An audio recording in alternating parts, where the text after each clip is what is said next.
A friend of mine recently asked me, he said, Evelyn, what do you like about the women who were artists between the 1920s all the way through the 60s? Like, what is your favorite thing about those women artists that existed from 1920 all the way through the 60s? And I told him, I said, my favorite thing about those women, most of them were women with really heavy stories. You can look at Eartha Kitt, Billie Holiday, Dr. Maya Angelou.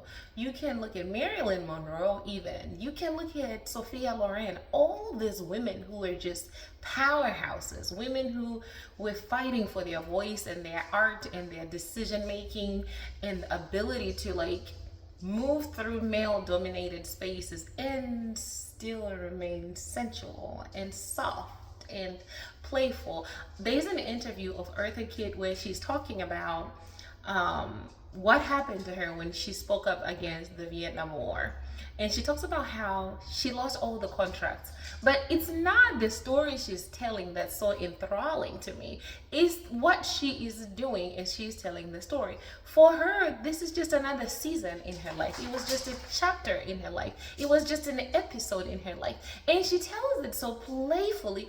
Besides the fact that she looks stunning, her outfit is cute, it's elegant, she has this way of shocking the audience because they don't know what to expect from a 70-plus-year-old woman who is still very childlike and is still playful, and she can tell her story without being in the story.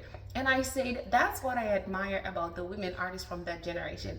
They knew what they were up against, but they did not turn down the very soft, feminine version of themselves to exist in those worlds, in those spaces. Yes, they may have had to toughen up a little bit, but in the end, the thing that they stayed closest to the most was their childlike nature, their playfulness. And I love that about those women. I think that's one of the qualities of a sovereign woman, honestly.